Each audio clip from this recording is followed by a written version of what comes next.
Hello, everyone who is watching this. Welcome to another Premiere Corner. And this time we're going to be looking at the game week 8. Alongside with me is Clive and Nrup. Hi. Hello, guys. How are you doing? I'm very well, thank you. And Noor, how are you, sir? Yeah, I'm all right as well. It's just been home most of the day, but yeah, it's nice. It's raining Hmm, a lot today. The winter is back. okay. Whereabouts are Absolutely. you? Me. Sorry, Where are you, Noor? I'm in Czech Republic. I'm exactly where Daniel lives. Ah, So No, okay. where I used to live. I'm in Vietnam used now. to. Yes, of course. It's Yeah, almost as if I'm close to his country and he's in mine. It's kind of the shoe is on the other foot. Mm, Uh, yeah, Nrup, this is your Instagram if anyone needs a doctor, because as we know, Nrup is studying medicine in Prague, in the capital yeah, of the Czech Republic, at one of the most prestigious schools in the world, actually, I would say, at Charles University, right? yeah. Indeed, yeah. Yeah. Yeah. All right, then. And we also have Clive, of course, who is yeah, known from the Greenstreet Elite YouTube channel. yeah. And yeah, so how are you doing, Clive? I'm very well, thank you. I mean, I've been quiet on the channel just recently, but work and personal life has kind of stepped in a little. Yeah. But yeah, I'm gonna be getting back to doing some videos and stuff. So yeah, I'm doing all right. I'm doing okay. Fantastic. Okay, and of course, you've come here to discuss your team's matches. As you guys know, I'm a Torn fan. Today, I'm wearing the Arsenal shirt, but next time it might be the West Ham shirt because I like both teams equally. And I've decided to go for the Arsenal shirt because, spoiler alert, Arsenal has finally managed to beat Manchester City, and it's a big, big result for Arsenal. So Massive obviously, we result. can see Nrup is smiling. Clive doesn't seem too unhappy either because No, his I'm team, really happy about it. I've got to be honest. besides your team, did quite well as well, securing one Yes, point against a very good Newcastle team. So yes. this is what we are going to be talking about today. But as always, there is there is some sort of order to how we do things here. So first, we're going to have a look at the matches we have seen.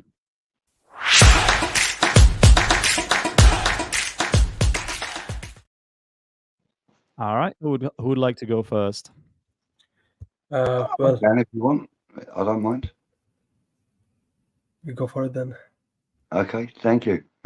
Okay, so the games that I've seen this week are well, obviously I went to the London Stadium yesterday to watch the hard-fought draw against Newcastle. Um, and the other games of the weekend, I've only seen the highlights um, as I was working on Saturday. So I've seen the highlights of most of the games, including the Chelsea game. So I can give you kind of a short rundown on the Chelsea game too. I don't think we will have time for that, but yeah, No uh, problem. basically, these are the games that you saw. What about you, Nrup? I watched the game versus City, Arsenal versus City, and I did watch highlights of some interesting games which had interesting results. That's it. Yeah. Okay, well, I managed to see both West Ham and Arsenal's games, of course. And on top of that, one day before, I also got to see the United game against Brentford. That was Wow. also quite interesting, especially at the end of the game. So now we're going to name our biggest surprise of the week.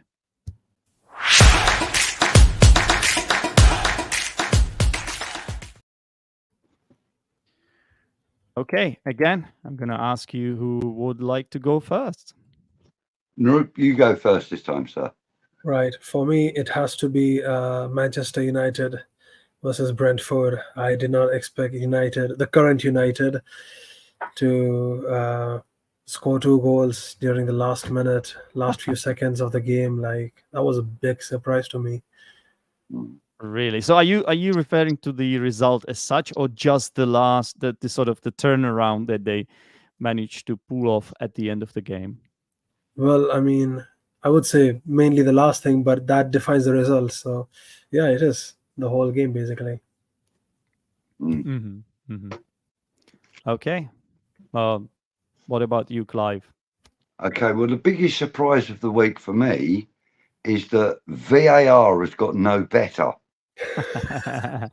That's is that sarcasm? I mean, Well, I suppose there is a teaspoonful of sarcasm in there, but after the debacle of the Liverpool Tottenham game last week yeah, with the VAR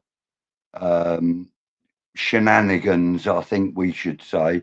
I think the surprise is that he's got no better. There has been no improvement. There is no clear understanding of what VAR are actually achieving. They don't seem to be achieving any yeah, great improvement in the game. In fact, exactly. they're Yeah, making the game harder to play and more difficult to react to. I mean, sometimes you have to wait 3 or 4 minutes for a goal celebration. no, I Really? know exactly what you're talking about, and we will, as we speak about our matches or your matches, we will go into more detail about that because No as I problem. said, I watched both matches, and in both matches there were some issues, and yeah, Yeah. it keeps happening, and obviously it wasn't as bad as the Liverpool stuff, but Liverpool Tottenham stuff, but still not very good at all. And my biggest surprise of the week is that there was not really any surprise. Like looking at all the results, honestly, nothing really stands out for me. I even expected the Everton win. Nothing really stands out for me. The Arsenal, they beat City. I mean, it's a big achievement, but it's not completely unexpected, in my Hmm. opinion. So, No, yes, no. I think the biggest surprise is, ironically, that there are no surprises. No, there were no surprises this week. So that's that. All right. Moving on. Obviously, at this point, I would like to encourage the people who are watching this live to obviously pay us a visit in the super chat. In the chat, you can see on the right side of your screen. And just feel free to leave a comment or ask any of us a question or respond to anything that we are talking about here. And yeah, that's that. And moving on, game week highlights.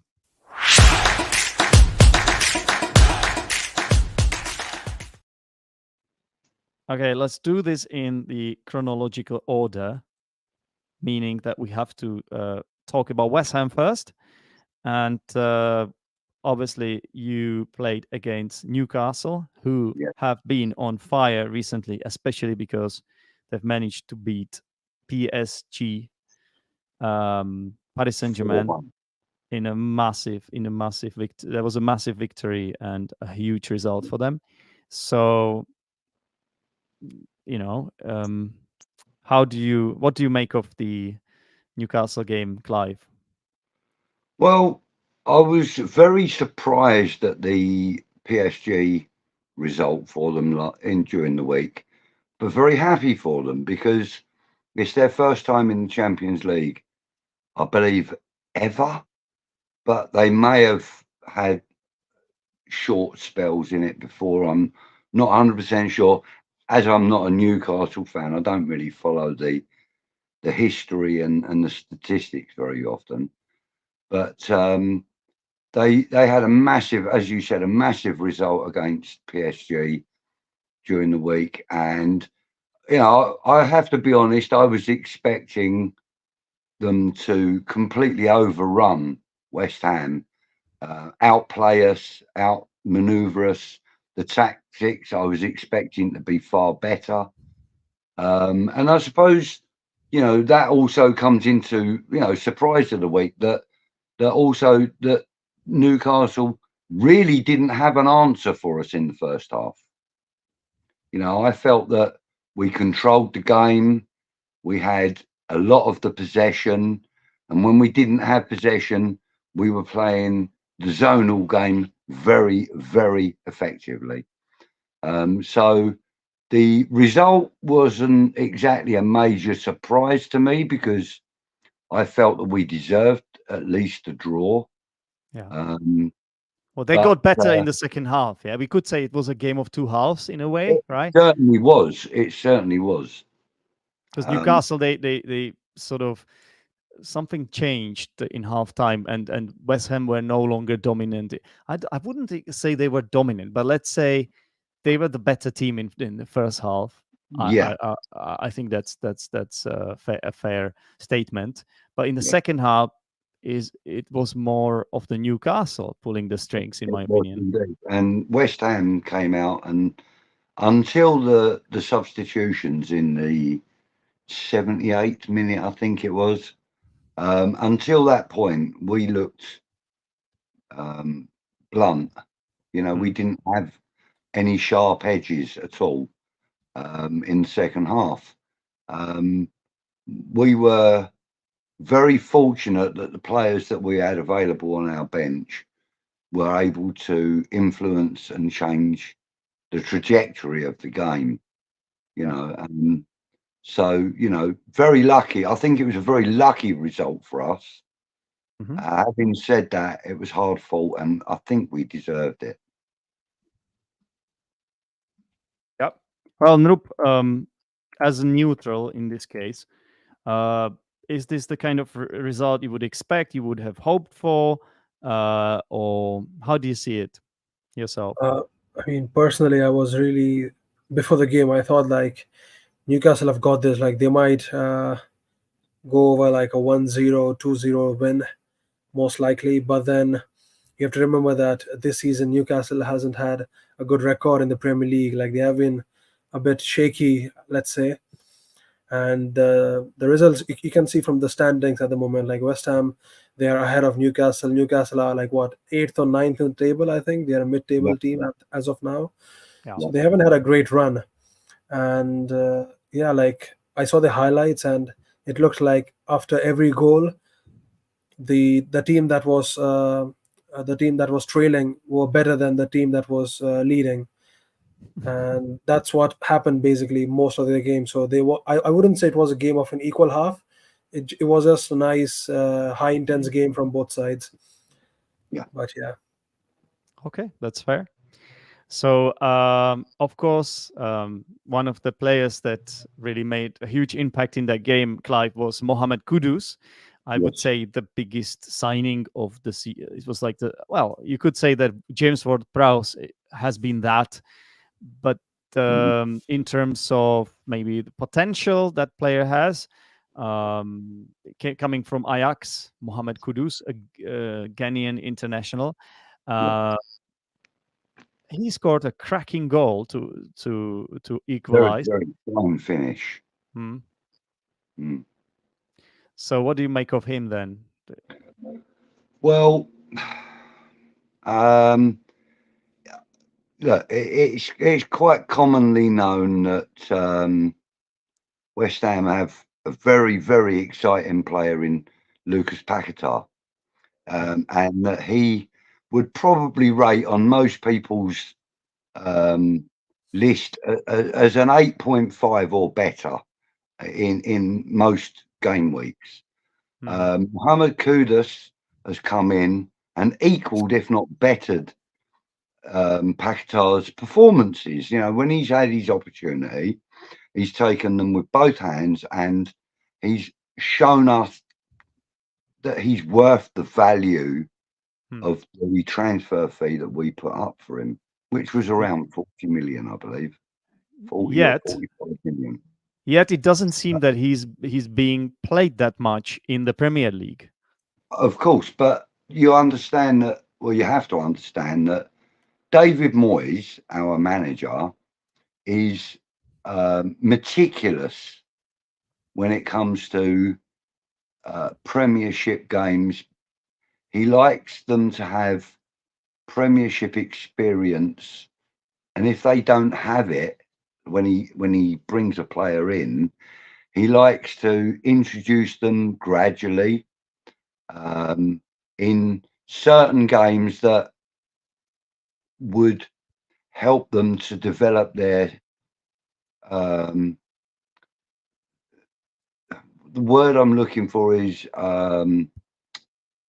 familiarity, if you like, with the demands of the Premier League.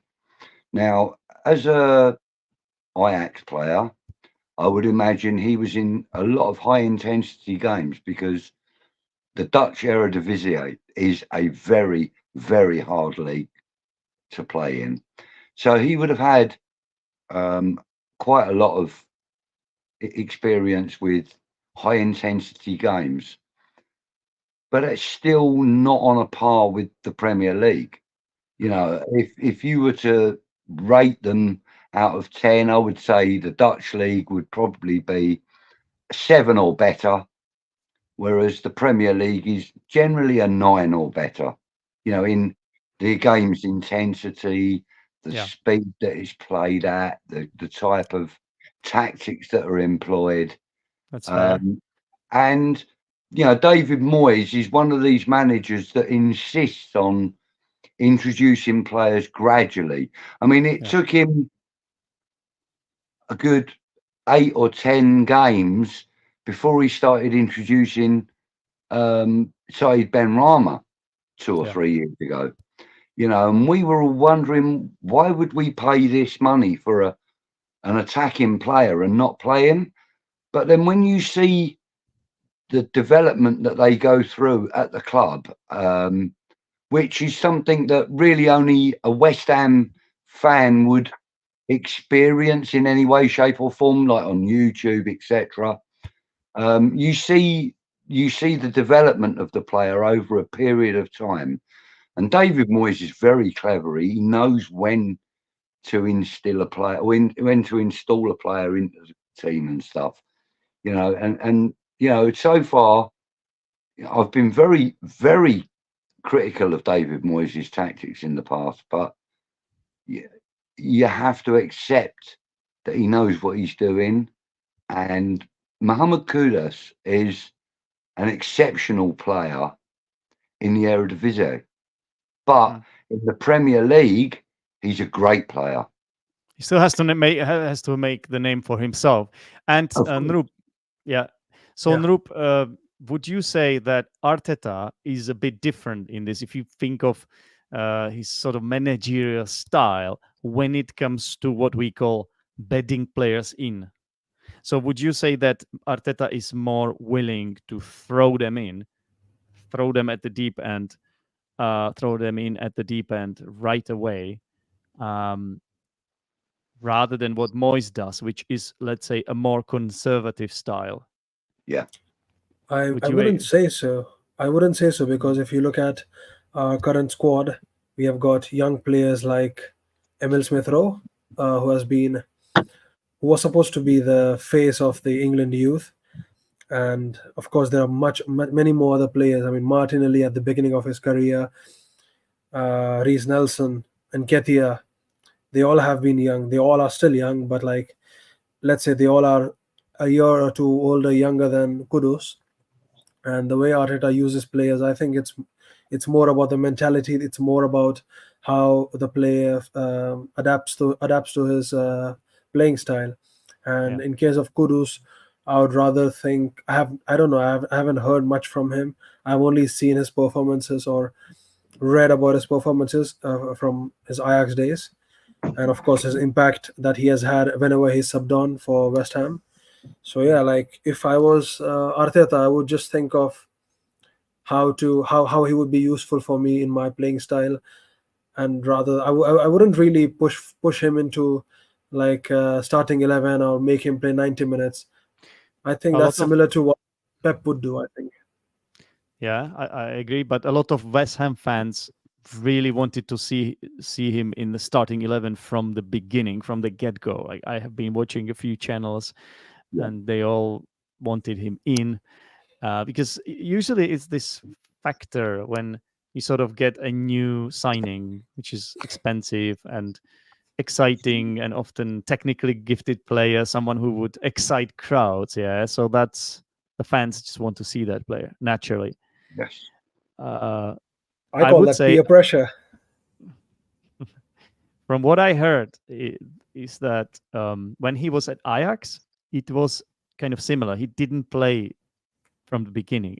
I heard that he started playing once Ajax started letting their players go. Like there was this period of time when they did really well in the Champions League. I believe did they lose against Tottenham or something They did. It Yeah. was in the 2018, in the semi-final, right, or 2019. something like. Yes. Yeah. Yes. Yeah, And that's why they were at their best. And this is when Ten Hag was there as well, right?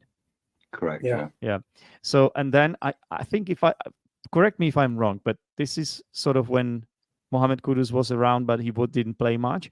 And then when a lot of these players went, he started getting more and more chances, and then he has become really, really good for them, especially in Europe, and started scoring goals for fun. Yeah. So now that he has that record, is a proven track record of very good goal scorer, and so that's exactly what you need. And he showed it. He showed it in that Yeah. game, because that was like such a great finish from him. It And was. this was exactly what was needed at that point, because it was the 85th minute or something like that, if I'm not Mhm. mistaken. It was quite late in the game, right? Yeah, you have to also remember, though, Zdeněk, that at the time that Ajax lost that semi-final to Tottenham, Mohamed Kudus would have been about an 18-year-old or 19-year-old lad. Yeah. So he wouldn't have got the opportunity quite so often at that age, I wouldn't have thought. He's now, what, 23? 23, yeah. Yeah. So therefore, he's now coming into what we call a player's prime. Mhm. You know, between 23 and 28 years, that's when you would expect to get the best out of a player. So I think David Moyes has been very shrewd in that respect, by picking him up once he'd achieved a certain amount of status within the Ajax circles, as it were. He's now, you know, more the finished article. You know, he might not be completely to David Moyes' book, but he is very, very close.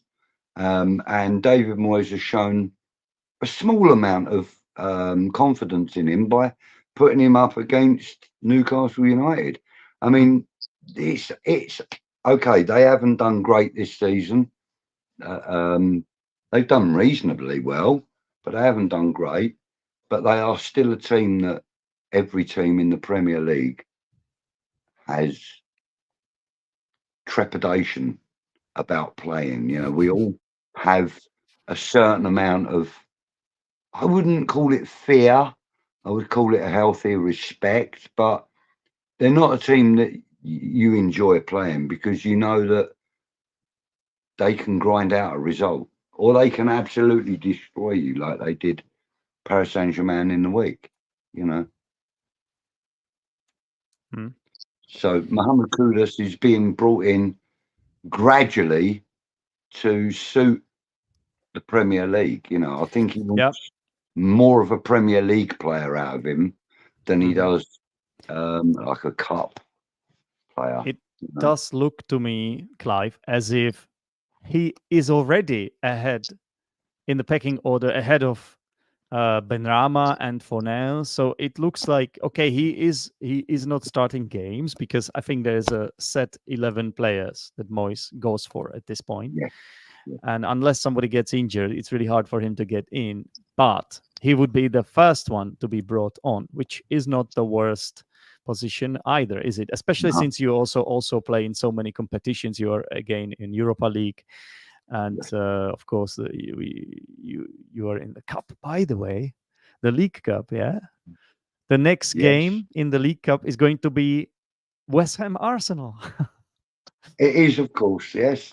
And Declan Rice will return to the London Stadium as an opponent rather than as an important player for West Ham United.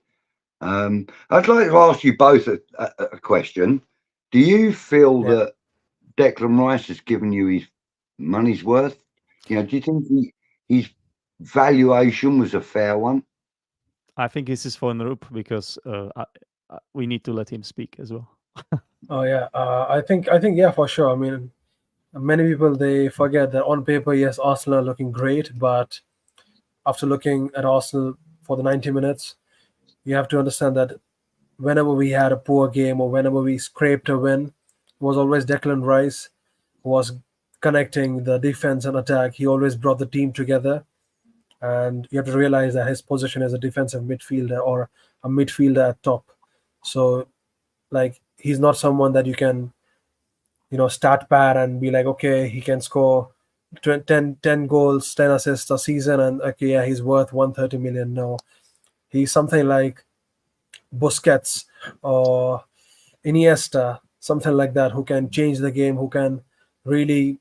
He's basically a player from the modern football, but then you cannot judge him using the modern way. Yeah. Okay, I agree. I agree. He's been fantastic for Arsenal so far. I'm very happy with the way he's been playing. I'm not surprised because, as you know, I've watched him. I've been watching him for the past 3 seasons, so I know exactly what kind of player he is. He didn't let me down.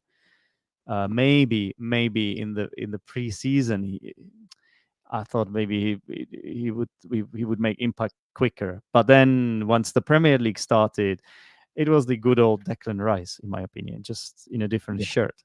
I But mean, to be fair, in pre-season he didn't get an awful lot of game time because hmm, the transfer dragged on for a long time. yeah, But I felt that, you know, for the first, let's ignore the pre-season, but for the first 2 or 3 league games that he played in, I felt that he was reasonably anonymous. But he has, you know, gone to a new team. He has to find his feet. He has to find his find rhythm. where he fits in. And I Hmm, think he's done that really quickly. I mean, yeah, the last 3 games, I think he's been exceptional for Arsenal. I mean, he cleared a ball off the line this weekend, which was, you know, a surefire goal had he not been there. You know, so, you know, he seems to be retaining that footballing knowledge that he always had with us. You question know, for you, Clive. Question, yes, important question. Ironically, don't you think that Declan Rice's departure made your team a little bit better, in fact? I would be cautious to use that phrase. I think that with the money that we got for the Declan Rice transfer, I think that that money has been used extremely wisely. Possibly the wisest window of all of the Premier League teams this season. Hmm. Possibly. I think we've invested brilliantly. I mean, as you mentioned earlier, James Ward-Prowse, Pep Guardiola cites him as the best dead ball specialist in the world right now. When Pep Guardiola says that about a player, you tend to listen. And we, as you said, we've got Kudos, who's a exceptional talent. We've got Alvarez, also from Ajax, Yeah, who has partially filled Declan Rice's boots extremely well. You know, if you look at Declan Rice, you know, as a, you know, 9 out of 10 on a regular basis, I think Alvarez has come in as an 8.5 out of 10 hmm. since he arrived, and I think that we haven't missed Declan Rice. Let's put it that way. He's an exceptional talent. He's a fantastic player, and he has my full respect, you know. And Yeah. wherever he is, I hope he does well, and I wish him well. unless of course they play unless against they, us. yeah.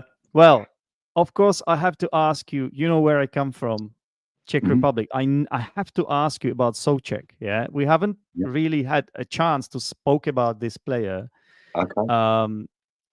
in any sort of praiseworthy manner, and I would say that now he is kind of back, isn't he? He's playing well again. Would you agree with me? One of the common quotes I hear and read on social media and YouTube, etc., is that we have the Souček that we bought back. Now, for the first season that he was at West Ham United, he was exceptionally good. We all loved his input, his devotion to the club, his application of his talents. We loved it. Last season and for about half of the season before, when we were in Europa the last time, we felt that Thomas Souček was possibly a 7 out of 10 at best. We didn't feel that he was fulfilling the potential that we'd bought. This season, we do believe that we've got the old Thomas Souček back. But on that note, I would also like to say that Vladimir Sofal has been better than exceptional this season. He's been fantastic. He's level with the top assists in the league this season. Really? How many He's got assists does he 4 have? now. He's got Oh 4 yeah. now. Oh, he got another one for the Yeah, he for got the one Kudus yesterday. goal. Yeah. Yeah. Because I know, like, the So, highest he's right now is Bruno level Guimaraes, with- I think. He's level with whoever it is that has 4 elsewhere. So Rup says Bruno Guimaraes. Yeah. Or Uh-huh. Madison, one of these players. Well, I'm happy to hear this, of course, Clive, because of course, you know that of course, the main reason I started watching have- West Ham is because of these you two have a players. national affinity with these guys. Yeah, But yeah. And, you know, as a club supporter, and you know, one of the many that pay for a ticket to go and watch these guys play, it's an absolute pleasure to watch them two boys on the field. Yeah, it's a pleasure to watch the whole team, but you know, Sofal and Souček have been fantastic this season. do you know what? It's just an unbelievable story, because I wouldn't say, like, looking at the Czech players in history of football, look, they have made it into such a great club that West Ham is, and they have been successful, very successful. I'm really surprised, because they are not the most talented players you can think of. If you look at sort of the skill set of a player, you always look at technique or speed or these sort of criteria. Aerial ability and all that. Yeah. And then that's when the player stands out a lot. But Souček, he doesn't strike you as someone like who would be an exceptional player. Yet, He's a devastating striker. He's attacker. great. Yeah. He's devastating. I mean, the goal he scored against, who was it we played? The ball was fed into him from Sheffield United. Yeah. That goal he scored, I mean, any number 9 in the world would have been happy with that. Any number 9, you know. Okay. He is, you know, I mean, we lovingly call him potato salad because I know that, because of his comment that he enjoyed eating potato salad when he arrived in England. Okay, well, but we have a real good, healthy love for him. He's been brilliant this season, and you know he's stepped up when Declan Rice moved. You know, I just hope, Clive. I just hope that he manages to win the fans over. I think it's already happening. He already is. But he has to keep going like that, because he can get back into the old ways easily, because West Ham fans, like, They don't give you anything for free. Like, you really have to work hard, and you Oh, have that's to very keep true. performing. You have to keep performing. So I just hope he keeps up his performances. Now, Yeah. Noop, Wasn't I he have to. playing? Sorry, Yeah, I go just on, want go to on, go on. continue with Souček. Wasn't he playing a bit different against Newcastle? Because I was looking at the highlights and I also saw the lineup. It felt Yeah. like Prowse was more defensive and It, Souček was more attacking. it's been Yes. like that, yeah. And I Yeah, feel it has like been like that for most of the season, Root. And, I you know, see. it works. It really does work because Souček's defensive capability is very good. Yeah, Very, very good. But as an attacker of the ball, I think there's only one other player that I would list better than him at attacking the ball is Bowen. Antonio. I thought you would say No, Antonio. Hmm. I Well, think so Bowen's very clever with the ball. He's an exceptional talent, but he doesn't attack the ball the way Souček does and the way that Antonio does. I mean, Bowen will probably get 3, maybe 4 headed goals in a season in all competitions. Thomas Souček could get 3 in a game. He's that good up in the air. but I think he's also great at like arriving late in the box. He's got that vision to be exactly where he has to be. You have those players Yeah. who just know where to how to be. Also, he seems to be quite relatively calm. He doesn't seem to panic in the box. I remember myself when I used to play football, I would hate to go 1-on-1 on keeper or something like that. The clear-cut chances, I would have hated those. So like, I know it can get to you, the moment, that Yeah. difficult moment where you have Oh, to yeah, really score. he's very level-headed and Yeah. he's confident in his ability, which is lovely because Yeah. his ability is endless. It's endless. He's great in the air. He's brilliant on the floor. His defensive capabilities are great. And he's a runner. He doesn't stop running as well. He's No, he good, doesn't. good fitness levels. Yeah, But I have to ask he's a Noop, 20-mile a game player for me. I'm happy he's doing well. But now I have to ask Noop, just to get him involved, since he mentioned potato salad. As someone who is living in the Czech Republic, you must have come across potato salad. So Oh, yeah. tell us, someone obviously who represents the good old Indian cuisine, which in my opinion is very good. How does potato salad? How would you rate potato salad as an Indian person? Well, it's an interesting side dish, or a condiment. Tough to digest, even though it's vegetarian. Oh But my goodness! but yeah, I just don't get it. Why is it a winter food? Like, it's so cold. It's not even that. It's a Christmas meal, man. It is. It is. It is Yeah, a we have it with. It's a Christmas meal. Actually, to be fair, 90% of British people would usually eat potato salad in the summertime. Yeah, with that's what I was your wondering. barbecue, and you have a little salad, and you have a little coleslaw, and you have a little potato salad, and you might, so potato salad, for me, is a summer food. Well, to I be don't honest, it's very a bit often have weird. it. Yeah, in winter we would just have it for Christmas, like the Yeah, traditional it's a Christmas meal. tradition. The traditional Christmas meal in the Czech Republic is fried carb with potato salad. That's what you get. And if you don't eat fish like me, I don't like fish, so you would have instead, you would have chicken, fried chicken or something, schnitzel or Schnitzel. schnitzel with potato salad again, because there's like a big bowl of potato salad in the fridge, and it's there, and then you have to eat it for the next 5 days because there's a lot of it. So you eat it with everything for Christmas, and it's really, really good, and we love it. I would And do that though. I would eat potato salad every day of my life. It's so yummy. It's so yummy. It's pretty good. Yeah, it's pretty good. Yeah.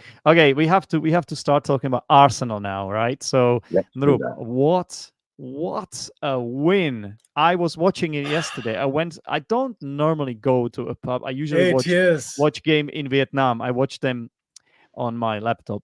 I will be honest with you, but I saw the United game in a pub, and now the Man City game. Oh my god, that was actually, I would say it was the most fun game for the most part, in my opinion. I was a little bit disappointed with the overall quality of the game. Maybe it's because of it seemed to me as if both coaches played a bit of chess. Yeah. They know each other really well. As we know, Arteta used to be the assistant manager to Pep Guardiola. He used to be his understudy, Yeah, and he they learned they his just trade from him. Yeah. so Noop, tell us how you feel about this Oh, victory. just incredible. Like after 8 years, and it's just that the game didn't feel like an entertaining football game that normally you see it in Premier League. It felt Yeah, more like a fight yeah, where it was a battle between two minds, two strong minds, and it's just the team that fought well. It's just the team that endured well, and of course, the manager that handled the pressure most won the game. hmm, And it had to be in Emirates. It had to be Arteta. So I'm really glad. It was just supposed to happen. His 24th game, he won against every. Now he has won a game against every club he has managed against. So I'm yeah. really happy with him. It was a tough game indeed. At the beginning, it felt like City has got this, but then they weren't clinical enough, which I could see. Haaland, he's not having a good run. He's having a goal drought, Haaland. He is, Yeah. but it's normal considering he's a striker and he's playing for City, who is known to not depend on strikers too much. So yeah, but it's just that even Arsenal, we have our own problems. Like Saka, he's injured.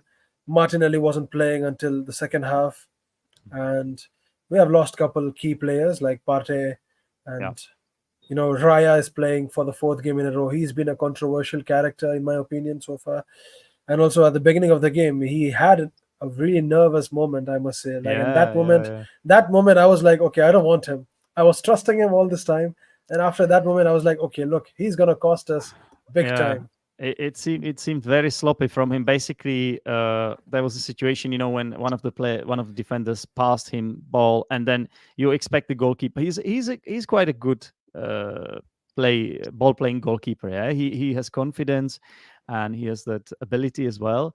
But it seemed like he holds the ball way too long. He should. There are times when he should just make the right decision, and he almost cost us the game because Alvarez. So basically, he came close. He closed him down, and the ball almost ended up at the back of the net. In the back of the net. So um, I know exactly which point you're referring to. So which moment you're referring to. But 1-0 in the end. We managed to Yeah, score in the final minutes of the game. It was like 86th minute or something. it was. Did you Yeah, I mean, did you expect it at that point, or did, I was. I mean, the game at the second half looked pretty intense. Like it just felt like anyone can score a goal at this moment. Like it yeah, can be any goal, and I would be more than happy with a scrappy win. I mean, win is a win for me, but it's mhm, just that the game was in Emirates, and we haven't had a good record in Emirates, considering the amount of points we get from it, and also our clean sheet record. And if you look at it now, we are the team with most clean sheets in the league, four. really. And yeah, and this is all because of one player and one manager. So Arteta. Arteta and Raya, like, what a decision. Arteta, he's actually playing chess. Like, it's like he finally knows how to use the substitute, because I often complain every Yeah, time when it reaches the 70th minute. I always complain like, Arteta, he's not making the subs. The players look tired. We have lots of players in our bench, and now we can use five players. So like we should really rotate often since we are playing like 4 5 competitions. hmm. Yeah, Obviously, Clive, you're an Englishman, so I assume you also watch the national team, the England's national team. I S- do, yeah. Yeah. So how does it make you feel that Ramsdale was sidelined and he became number 2 now? Um, What do you think? I can't say that I'm too disappointed or too surprised, if I'm honest. Um, I mean, Ramsdale's been fantastic for Arsenal, especially last season. Um,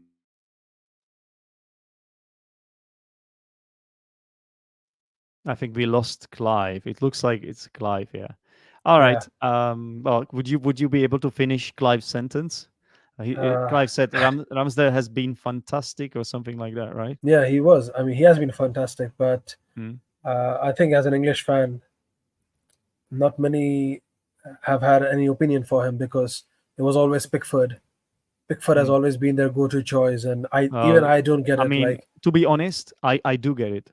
If you're Southgate and you have all goalkeepers in front of you, and you look at their names, I bet he has got like a list of names, and then you're looking at who you should pick my as your starting goalie, and then you see the names, and then the name picks itself because the name Pickford. So like you have to pick him.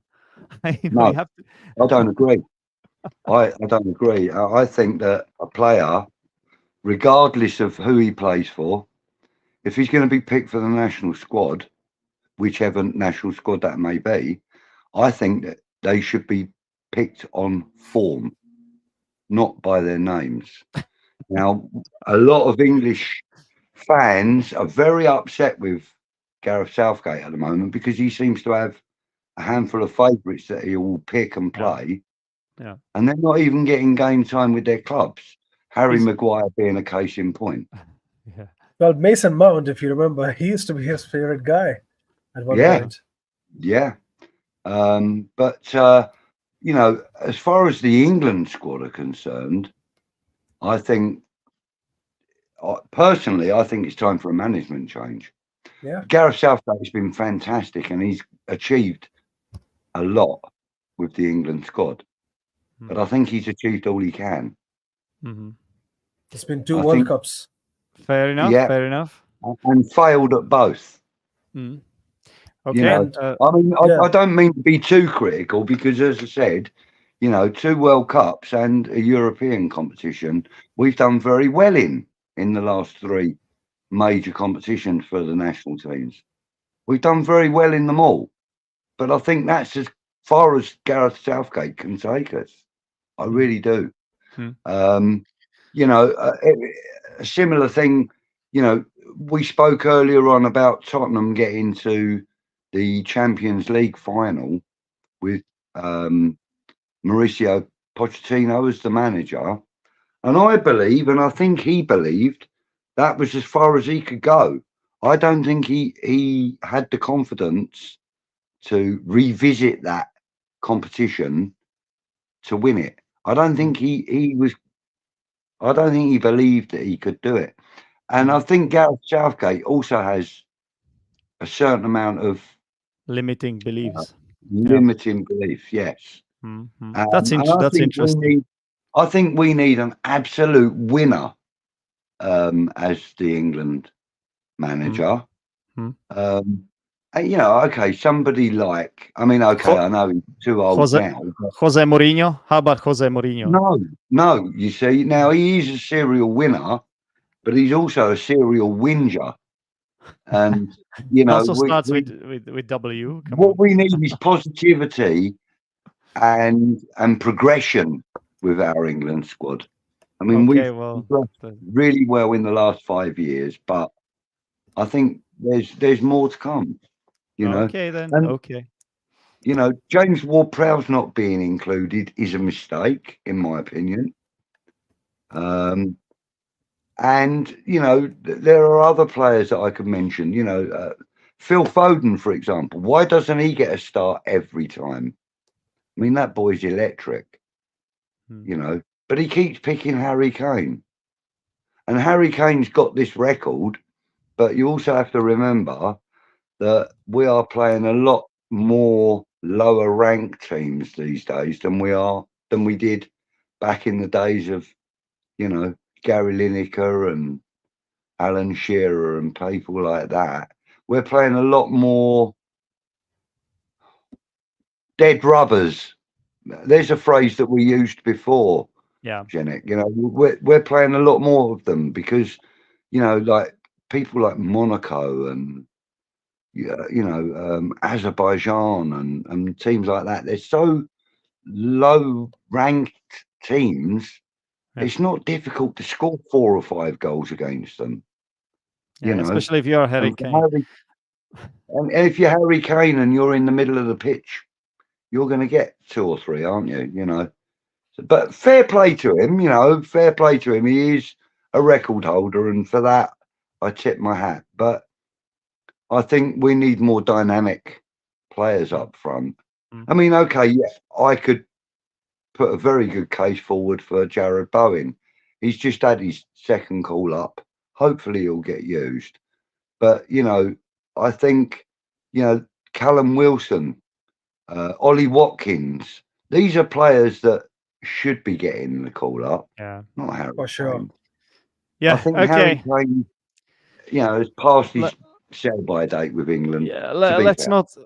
not spend the rest of the show talking about Harry Kane. We No. should go back to the Arsenal win over Newcastle. Just a few more things. So Nrup, where does this win take us? How significant is this for Arsenal this season? Oh, definitely. It's a huge win for us. We are. I would say we are at the top of the table. Although on paper it looks like Tottenham, but we are not. It's Tottenham. yeah, but like I don't know On the goal criteria difference. for it. I don't know the criteria. No, well, the goal difference No, is the they same. scored. Yeah, they scored more goals than us. Yeah, they The scored goal more, but difference then is the same, but they scored yeah, more goals. they scored more. They considered more. So I don't know what is the criteria, but at the end of the day, Yellow cards. yeah, I guess. doesn't matter because this is just after 8 rounds, so it's Yeah, gonna we're change. just leading. The table has mixed. The table has shaken up a bit. Arsenal, we have just basically marked in the league that okay, we are not a one-season team. We are still going to continue to stay in the top form. This is a new Arsenal. We have the right amount of players, and I think after this, during this 2 week of break, our players will come back with huge pride and not with some sort of stress that okay, we have got to catch up to something. Yeah. And more importantly, Arsenal have a manager of extreme quality, high standing, and big demands. He demands a lot from his players. He does. And I think it kind of harks back to the old school type of manager. You're looking at your Dave. You probably wouldn't know half of these names, but Dave Sexton, who used to be a Chelsea manager, John Lyle. They demanded a lot from their players. Ron Greenwood, all sorts of managers. They had a high demand of what they wanted from their players, and I think Arteta has a very similar approach. And I think that of the managers in the Premier League right now, Arteta has to rank in the top 3. There is no doubt in my mind that he's in the top 3. Yeah, I agree with you. Jurgen Klopp doesn't feature in the top 5 for me. Well, there you go. I have to say the Premier League looks really interesting this season, and it's gonna be a really, really tough fight because a lot of teams seem to be up for it, including, I would say, West Ham. West Ham. Yeah, I mean, at the moment we're sitting 7th. We've been slightly higher, but you don't really pay too much attention to your league standing in week 8. What we have to do is we have to maintain our momentum. That's the really important thing. Last season, our momentum switched to the Europa Conference League. Yes, we won it, but our Premier League performances suffered as a result of it. Yeah. This season, we have to put a little more emphasis on the Premier League. Yes, we want to win the Europa League. We want to qualify for the Champions League. Of course we do. I'm not sure how far we would get in the Champions League right now, but with the current squad of players that we have, I'm not going to bet against us. Hmm? You know, you understand What? what I mean? What? We Hmm. go on. Yeah, I I want just to. have. Okay, Nope, go on. Yeah, sorry, thank you. I just have one question for both of you. Do you think? Wait, I forgot the name of the manager of Newcastle. What's his name? Eddie Howe. Eddie Howe. Eddie Howe. Do you think he's the best English manager at the moment? I think it's more a question for Clive, really. But like, Thanks. but like both, Are since we both going to of you class love football. Scottish as, as English? Or what are we saying? British or No, English? English, since English managers are known to not have since these days there aren't many English managers who are known for quality. Like you can think of just hand few of them. Like La Liga has lots of Spanish managers. Italy has lots of managers. In England, I don't know, Potter, Eddie Howe. I mean, Potter has been out of job lately, so you cannot count Hodgson, him. Roy Hodgson. Roy Hodgson, yeah. I think of the current crop of English managers, Eddie Howe must rate as the top. He has to. Yeah, He's been fantastic in his job. He basically got the Bournemouth job by default, really, in some respects, but proved himself. And, you know, his move to Newcastle has proven to be the right move for him and the right move for Newcastle, let's be fair. So, yes, as an English manager, Eddie Howe would rate as high, you know, he would be the top man. yeah, As far as British managers are concerned, I think, and I know this is going to sound slightly biased, but I think you have to consider David Moyes. Yep.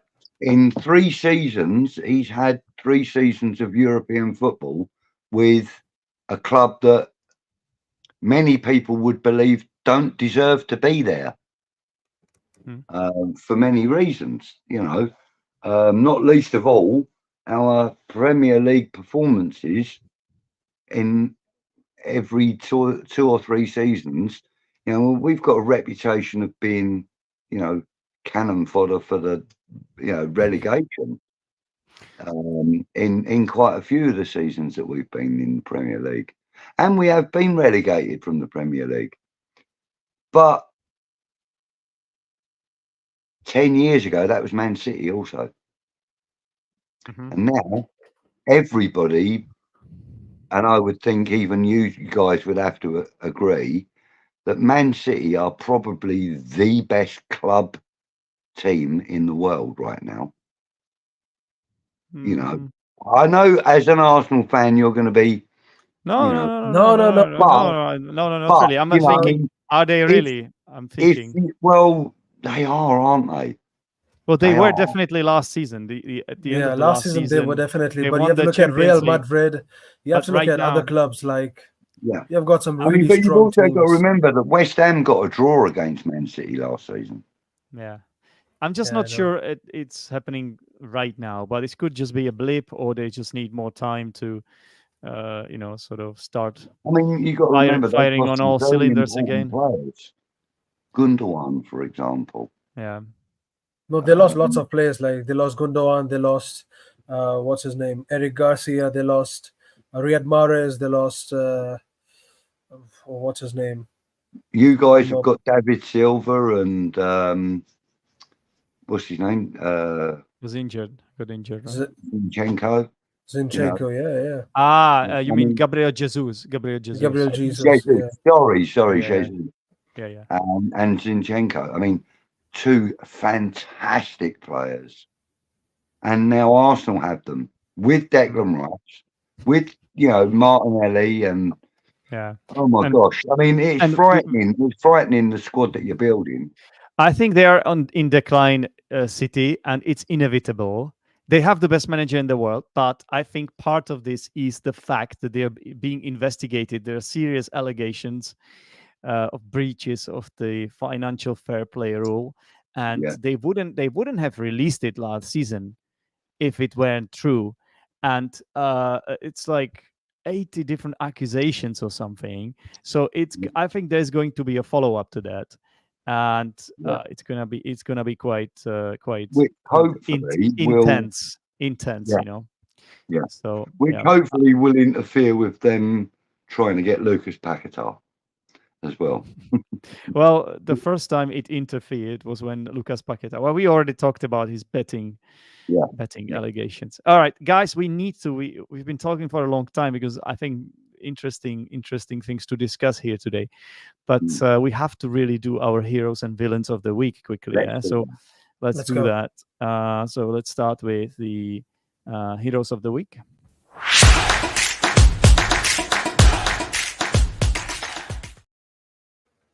Okay, I'm going to kick this off. I need to give it to Scott McTominay. I did see what happened there in the United game. It was really unexpected.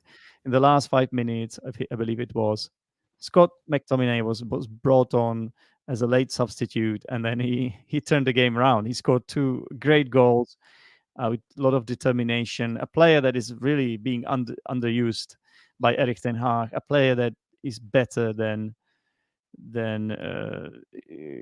Erik ten Hag seems to be giving him credit for. Yeah.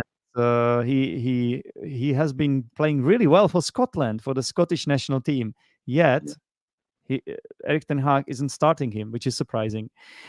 Even we have Leontes here in the watching us now, saying in the comments that he has to be honest, but he stopped watching the United game in the extra time and missed both goals.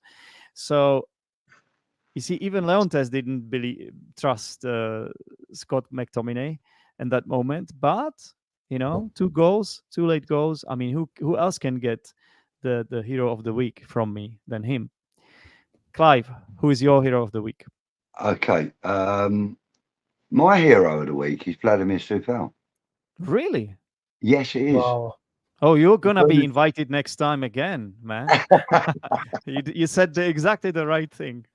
Well, for me, like I said earlier, he's up there with at the top of the rankings for assists at the moment. He's joint first with whoever it is. His determination on the pitch is second to none.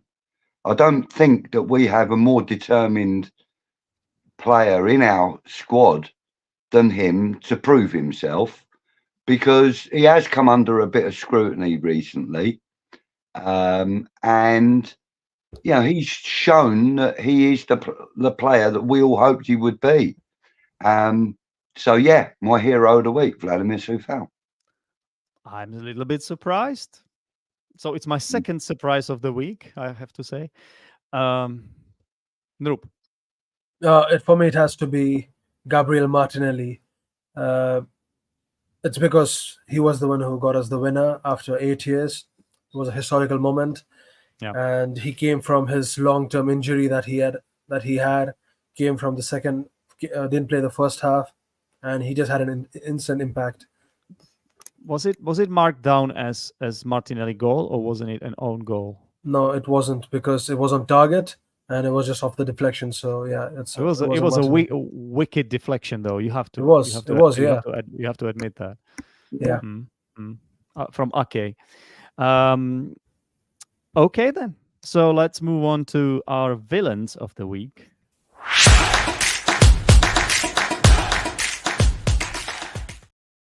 Okay, I'm gonna start. I have to get this off my chest ASAP, and it's something we haven't mentioned yet. Whoever it was, what's his name?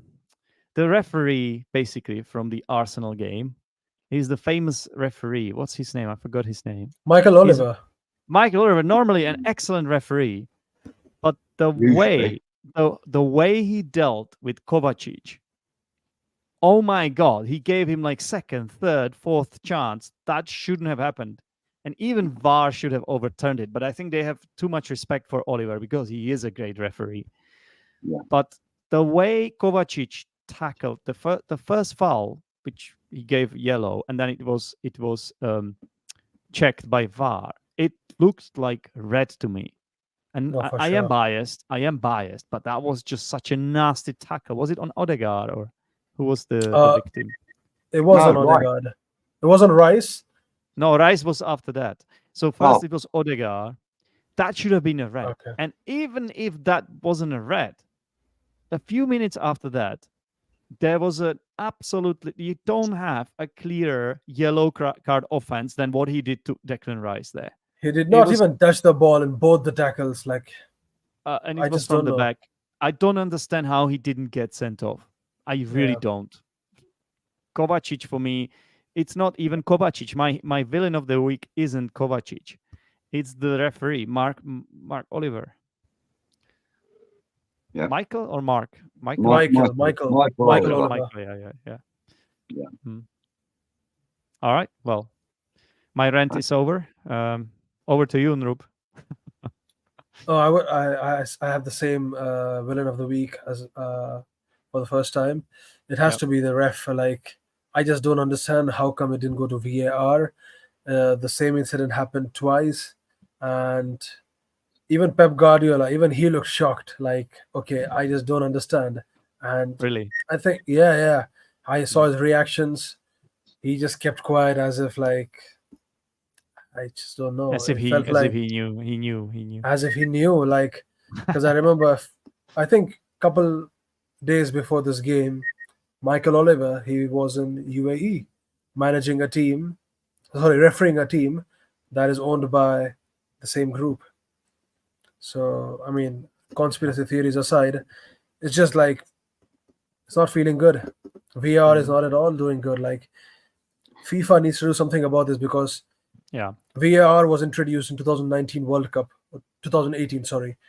And then in 2022 there was this offside technology where you could, you know, where you could see the position of the players using some technology, some AI stuff.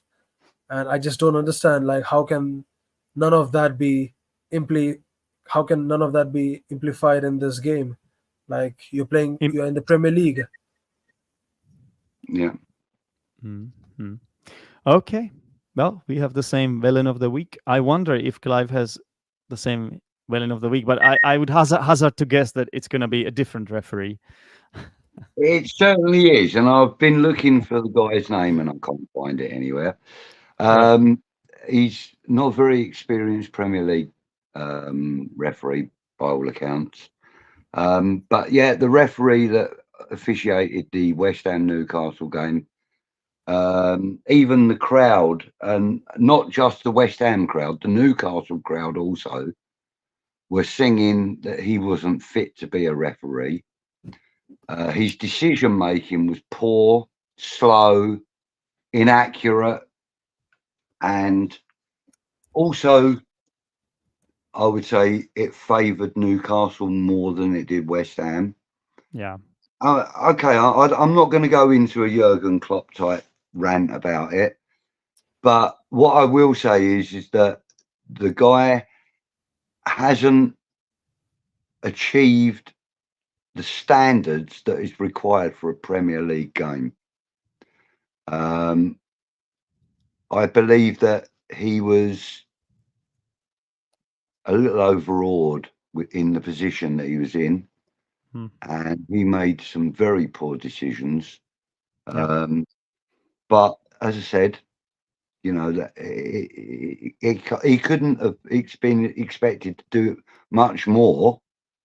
I suppose it would be like asking a wolf to babysit. You know, it's going to end in tears, and it did. He was poor. He was poor, very poor. I love the comparison there. And all right. You wouldn't want a wolf to babysit your child, would you? No. Okay then. Moving on. FPL, the Fantasy Premier League.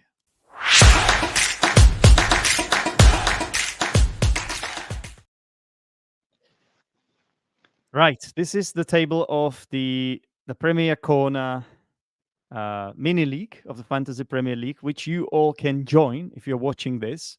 There is a link or the code for this mini league in the description of this video, so you can find it down below.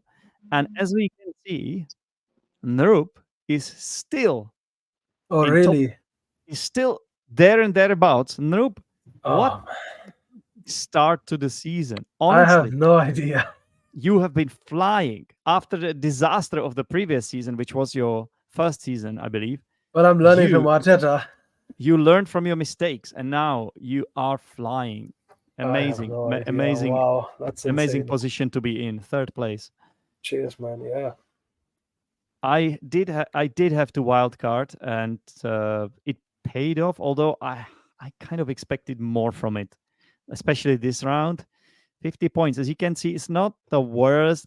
It's above average, but almost everyone else has more, including Noop. So it's not really, I don't set the world on fire with that. But at least I'm in top 7. That's like conference league, right? At least. Yeah.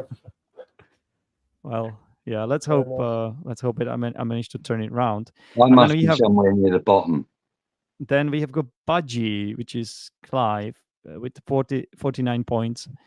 In the 17th place. What's going on, Budgie? Why are you in the Well, 17th? I can tell you, and this is going to make me sound like Jurgen Klopp again. I've been locked out of my account, so I haven't been able to make any Oh, changes, really? any substitute. I've been locked out, yeah. And I have tried for the last 4 weeks to get back in, and it keeps asking me to sign up to a new account, which I don't want to do. Seriously? Don't you want to Yeah, send them a support ticket or something?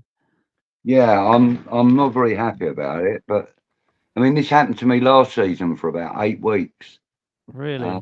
Yeah, the thing is, with my phone, for some reason, if I switch over from mobile data to Wi-Fi, I have to re-sign in again. And every time I That's try to weird. sign in, I know my details. I've changed them many, many times to Yeah. get them right, and I've just been locked Okay. out. So basically, FPL is a loss for me today, for Yeah. this year. Yeah. I think you should really contact the support of this Yes, yeah. this website. Yeah. So maybe they might do something about it. Don't you Yeah. think? Hopefully. Yeah. Yeah. Anyway, so that's disappointing. But ironically, sometimes when you don't touch your team, you get more points than if you do. So you never know. Yeah, you have good players in your team. I can see that. You have Salah, you have Isak, you have Haaland. Yeah. Paquetá. Yeah, I mean, you still have a chance to do better than where you currently are. Yeah. But as you can see, guys, I captained Son this round, which I did a little bit better than whoever captained Haaland. But Salah, 15 points. Oh my God, scoring 2 goals. He's Yeah. back. He's back. The king of the FPL is back, and I'm captaining him next week for sure, 100%. He's my captain against Everton. Well, you mean in 2 weeks? Oh yeah, Yeah. there's the interlull, the international break. You're right. Yeah. Noop's points come from, of course, Isak and Watkins. Yeah, mainly. White got 9. That's nice as well. Romero as Okay. well. Yeah. Sorry. No, just Romero. He was also pretty Romero. good. Yeah, that's a surprise as well. Oh, he got because of the clean sheet. Yeah, of course. Yeah. Yeah. Okay then. Well, that's I guess it. Thank you guys for coming onto the show. It's been a pleasure talking to you as always. And that is not the end of the show though, because I still have to go through some of the language. This time it's going to be a lot coming from Clive, actually. A lot of interesting vocabulary. No surprise there then. Yes. Oh, thank you very much, Nrup, as always. Cheers, Enjoy man. your Arsenal win. Go and celebrate. And Clive, you too. Not a bad result against Newcastle, I think. Yeah. Great Very good. Very great good. game ahead as well. And yeah, take care, guys. Take Thank care, you. guys. Great to see you again. Take care. Yeah, See you later, Andy. absolutely. Bye bye. Take care. Bye. Bye-bye. All right, and it's just me again, and I'm gonna go through the vocabulary as promised. So Let's go. It's all in context, yeah. So if you're wondering why I do it in this kind of way, it's because I'm an English teacher and I know how vocabulary should be taught and learned. It should always come from context, which not everybody always does. There are some teachers who just give you a list of vocabulary and then they expect you to learn it, but it's not that easy. It doesn't stick. Yeah, well, guess why? It's all out of context. So we have the show. This is our context. We have phrases, example phrases which happened. It's very authentic. Yeah, we have a football show in which this exact vocabulary was used, and now we are going through it. I went to the London Stadium to watch the hard-fought game against Newcastle. So this is something that Clive said, of course, since he's the West Ham fan, and hard-fought. It's an interesting adjective. It has a hyphen in the middle, so it's something that is often actually used with the word victory, a hard-fought victory. So I think it's quite self-explanatory, this one.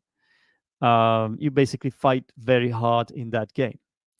And yeah, so a hard-fought game, a game in which the players fought really hard. I mean, it's really self-explanatory. You know, I don't think I have to explain this one. But I think not many people use it. Not many English learners use it.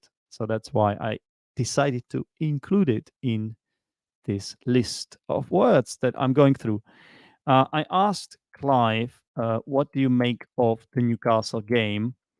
And I just like the phrase, the verb to make of something. It basically means, what's your opinion on the Newcastle game? So again, not many English learners use this one. I would say it's slightly more informal, but it's very common in the UK. So yeah, I definitely recommend learning this one. Okay, then we've got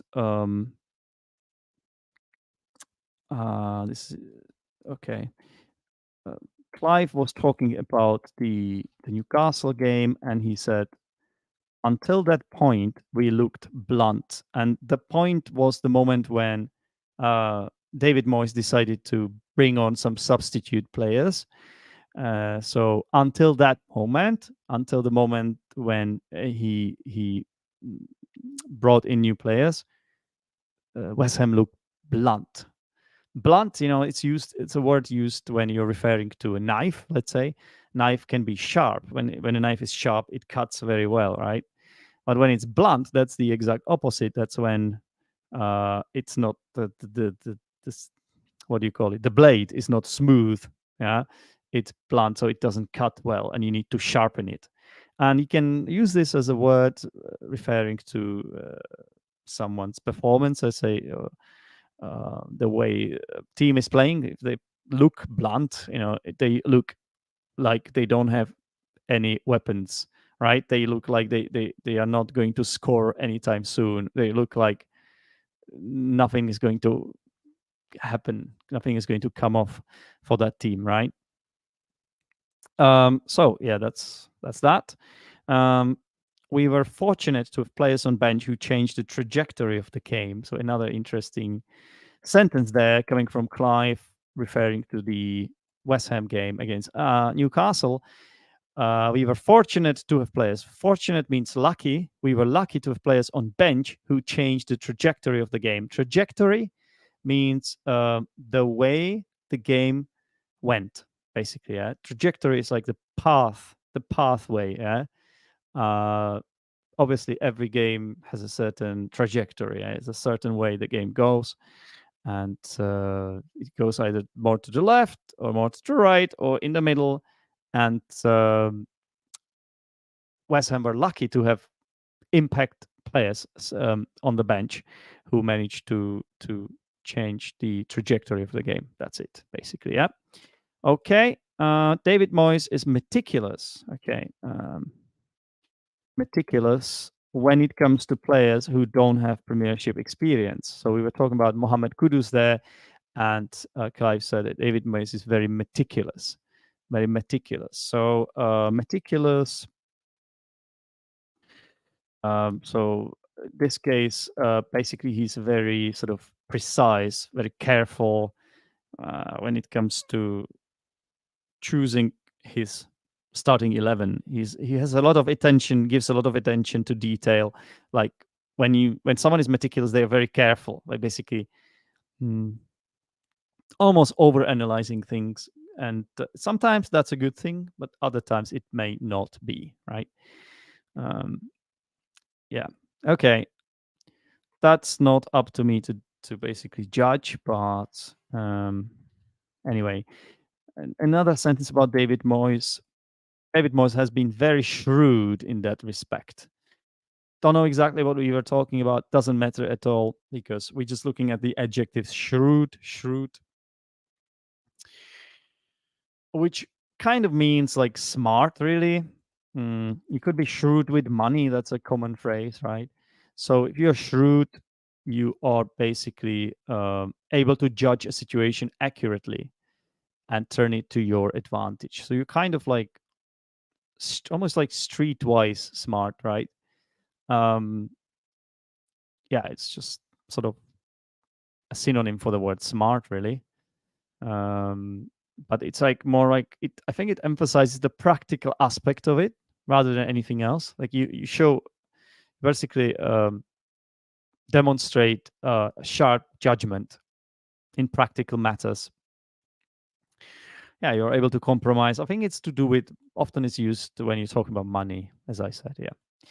Okay. They're a team that everyone in the PL, in the Premier League, has trepidation playing. Wow, this is what a great sentence this is. So what's trepidation? In my opinion, trepidation is something like fear, right? I'm just gonna quickly check it. Feeling of fear or agitation about something that may happen. Trepidation, fear or worry about what is going to happen. Yeah, so it's like almost a synonym for worry or fear, or it could be something between. So yeah, it's just another way of saying that, basically.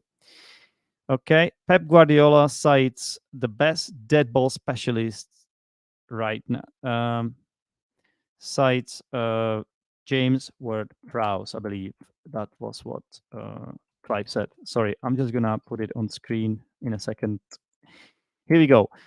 Pep Guardiola cites James Ward-Prowse as the best dead ball specialist right now.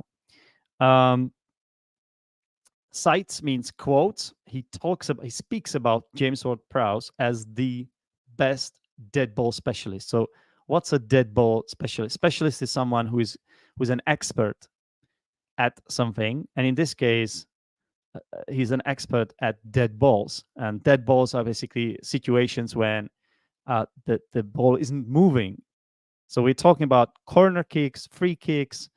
What else is there? Penalties, I guess. So that's kickoffs. I don't think that would. I don't think that would be added to the list, but it's also a dead ball situation. That's for sure. Free kickoffs, right? And goal kicks as well. That doesn't count. But mainly it's about free kicks and corners, like the dangerous ones, those that can be put into the box. So yeah, there you have it. Okay, he's having a goal drought, Haaland. So this is something I said. If you have a goal drought, if you're experiencing a goal drought, that means that you are not scoring any goals. A drought, it's something that we use to talk about a period of time without rain. Basically, if it doesn't rain for a long time, we call it a drought. Especially if it doesn't rain in places where you would expect it to rain. Yeah, I don't know if you can talk about drought like somewhere in the Sahara Desert or something. I mean, it's kind of what you expect there, right? But often, yeah, you would use it to refer to football, refer to footballing situation when a player hasn't been able to score goals. Often is used to refer to strikers, because those are the players that are expected to score the most, right? So Haaland, not exactly on fire right now. I would have been happy with a scrappy win. This is something Nrup said. So I would have been happy with a scrappy win. scrappy win is a victory in a game which doesn't exactly sort of inspire or it's just a kind of win when you score maybe an own goal or it's a lucky goal. You score some kind of fluke goal, and maybe you don't even dominate in that game. You're not even the better team, and you just somehow manage to secure all 3 points. Somehow manage to win. That's what you would call a scrappy win. A win that doesn't inspire crowds, but it's a win. And a win is a win, as we know. A win is 3 points. Hello, Happy Hammerette. Good to have you here, as always. Good to be good to see you in the chat as well. So we are playing a lot of Dead Rubber. I think Clive was sort of he was talking about the kind of games that England's national team has to play, the kind of opponents they have to face, and Dead Rubber games are games in which they are not important games. Often, though, you would talk about Dead Rubber games in group stages of certain competitions, such as the Champions League or Europa League, when it's already been decided which teams go through, and your team has already qualified, and then you only like play your second team or you play the squad players. Those games don't matter really. It doesn't matter who wins those games. So you would refer to such games as Dead Rubber games. I think Clive was also talking about games against like smaller opponents, let's say. Okay.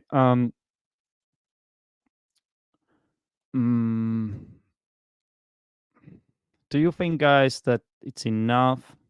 I think it is. I've got a few more, but I feel like it's been going on for too long. So thank you very much for watching. Whether you're watching this live or later you play it later as a video, that doesn't really matter. Either way, I'm always happy if you leave a comment, because it really helps the show. So that's exactly what you have to do right now. Yes, that's an order. Leave a comment. Thank you very much, everyone. I know it was that was a shocking ending to the show, but basically that's what happened. We can't take it back, can we? Yes. So obviously looking forward to the Premier League. I'm not the biggest fan of the interlull, but yeah, it is what it is. Even those matches, the international break, some of them can be quite fun. Qualification stages, it's not. Yeah, like I love the World Cups and the Euros, but like the qualification stage is not always exciting matches. A lot of dead rubber games as well. But it is what it is. We have to plow through, and then in about 14 days time, maybe less than that, 12 days, I guess, till we have Premier League back. So yeah, thank you very much, and I'll speak to you soon. Bye.